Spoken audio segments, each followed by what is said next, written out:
नमस्कार। जय सनातन। आप देख रहे हैं G19 टीवी मानवाधिकार क्रांति। मैं अमरेश कुमार सिंह। इस समय हमारी मौजूदगी बिहार की राजधानी पटना के राजापुर प्रसिद्ध श्री राधा कृष्ण प्रणामी मंदिर परिसर में है। मैं आपको बता दूं कि यह सावन का महीना है और कई मानों में हमारे सनातन धर्म के अनुसार इस महीना का विशेष महत्व है।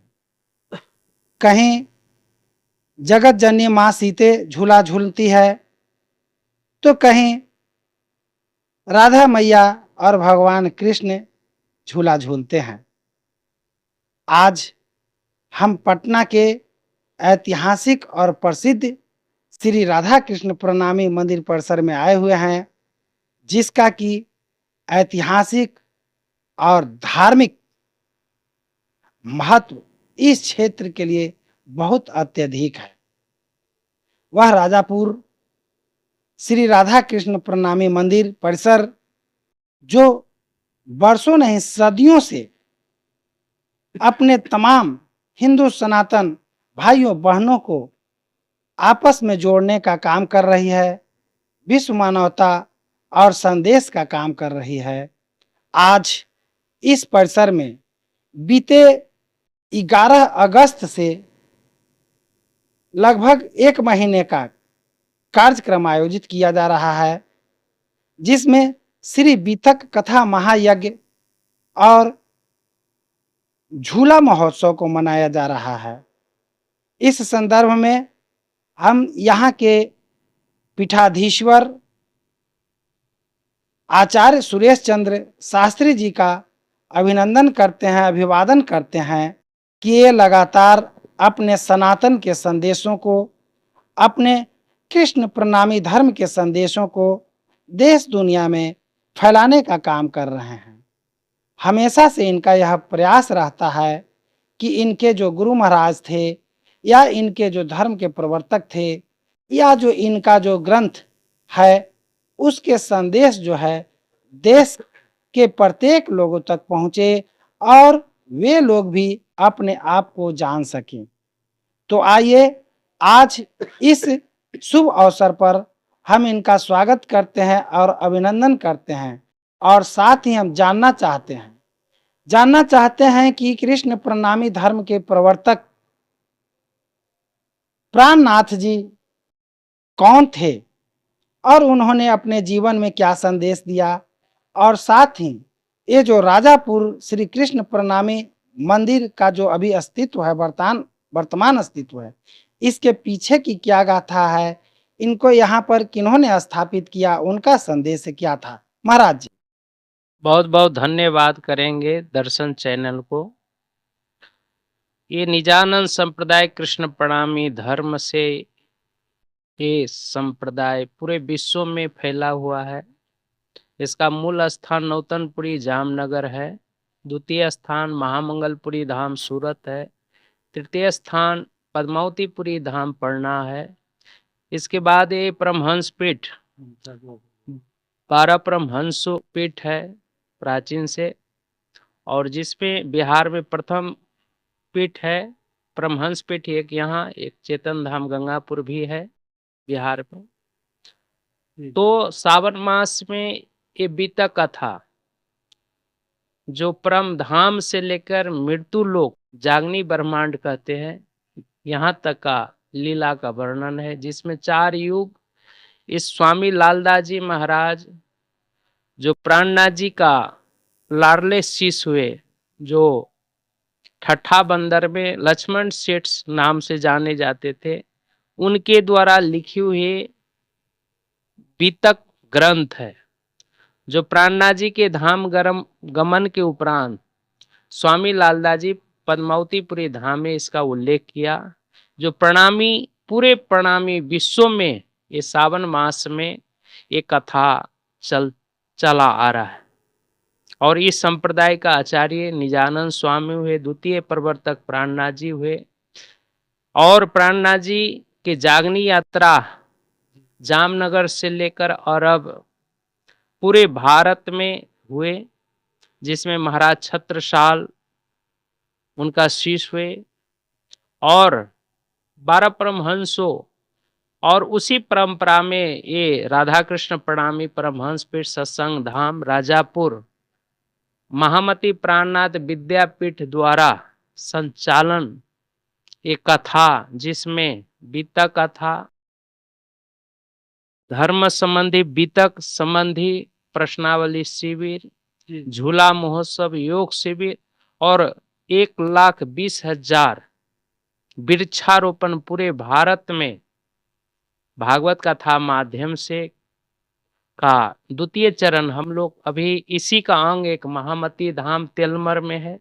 वहां पर 7 दिन कथा 3 तारीख से 9 तक कथा किए हैं और वहां से नालंदा विश्वविद्यालय खंडहर में जाकर हम लोग ने वृक्षारोपण किए। उसके बाद राजगीर में वृक्षारोपण किए हैं, पावापुरी में भी जाकर वृक्षारोपण किए हैं और यहाँ भी पटना के में भी वृक्षारोपण हम लोग कर रहे हैं। और इसके बाद बिहार के कोने कोने में वृक्षारोपण पर्यावरण के लिए हम ये प्रणामी समाज द्वारा, ये प्राणनाथ विद्यापीठ राजापुर द्वारा, परमहंस पीठ सत्संग धाम द्वारा पूरे भारत में हम लोग संकल्प किए हैं 1,20,000 वृक्षारोपण के साथ।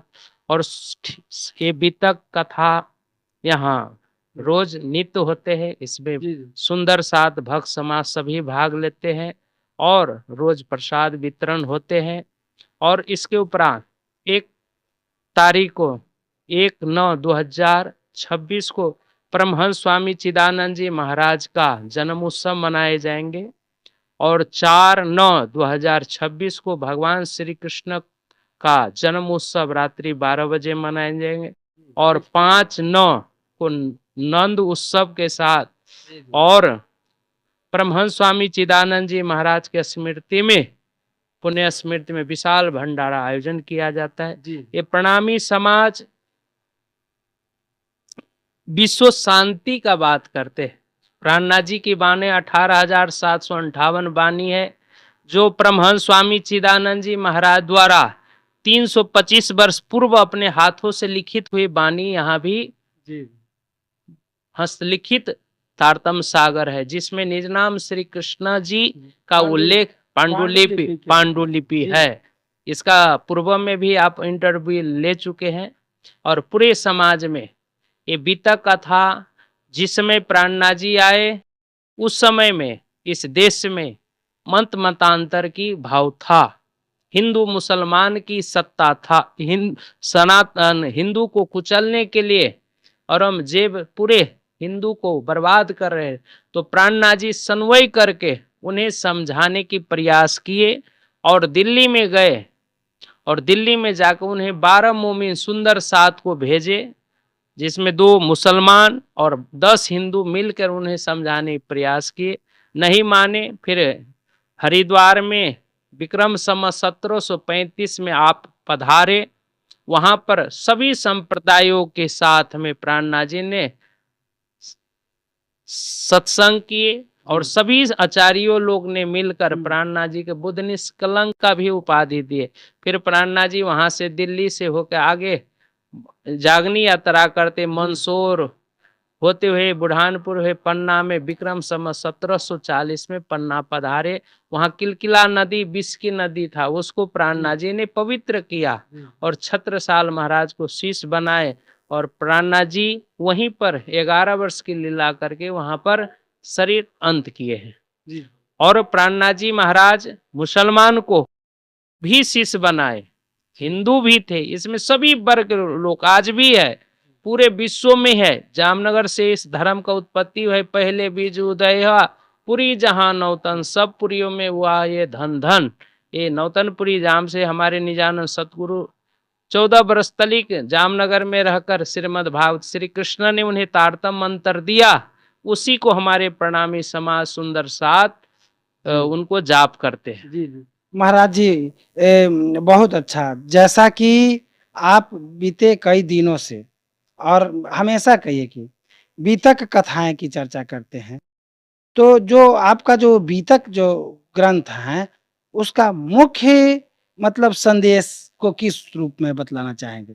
मुख्य संदेश लालदास जी महाराज परम धाम से ब्रह्म आत्मा आई है, काल माया के ब्रह्मांड में, योग माया के ब्रह्मांड में, और वो वहाँ रास अखंड हो गए। उसके बाद इच्छा पूर्ण नहीं हुआ तो वो आत्मा जागनी ब्रह्मांड में आए। उन्हीं को जगाने के लिए सतगुरुदेव चंद जी आए, प्राणनाथ जी आए, और सभी को समझाकर प्राणनाथ जी परम धाम को बात की कि सभी परम धाम चलना है, क्योंकि हम ये नश्वर संसार में है, नासवान संसार, ये 14 लोक नासवान है। जिसको गीता में कहा यद गत्वा निर्वंति तद धाम परमम, हे अर्जुन मेरा वो परम धाम है। वो परम धाम में जो एक बार पहुंच जाते उसका पुनरपि जन्म पुनरपि मरणम नहीं होता है। स्वर्ग में जाए जब तलिक आपका पुण्य है तो फिर वहां से मृत्यु लोक आना पड़ता है। वैकुंठ में जाए तो आपको पुनरुपि जन्म होता है। लेकिन गीता ने कहा कि जो परम धाम में एक बार चले जाते उसका पुनर्जीवन नहीं होता है, वो अखंड मुक्ति मिल जाता है। प्रेमा भक्ति कृष्ण भक्ति है। बहुत बहुत धन्यवाद महाराज जी। जैसा कि बंधुओं आपने देखा और सुना भी कि महाराज जी ने बीतक कथा के माध्यम से यह बतलाने का प्रयास किया है कि मनुष्य का जन्म लेना और मरना यह निरंतर चलते रहता है। पर कुछ हमारे देश के दार्शनिक संत महात्माओं और धर्म गुरुओं ने एक ऐसा मार्ग भी बताया है कि जिसको प्राप्ति करके उस साधन को उपार्जन करके ये जो जीने मरने का जो चक्र है, जो आना जाना लगा हुआ, उससे मुक्ति पाई जा सकती है। और जो परम पिता परमेश्वर परम ईश्वर जो होते हैं उनके धाम उनके स्थान में जब मनुष्य को इस जीवात्मा को एक बार प्रवेश मिल जाता है तो उसके जीवन के सारे क्लेश दुख दर्द पीड़ा समाप्त हो जाते हैं। फिर इसी तरह से मैं एक नए धार्मिक संदेश के रूप में आपके सामने रूबरू होता हूँ। बने रहिए। जय हिंद, जय सनातन।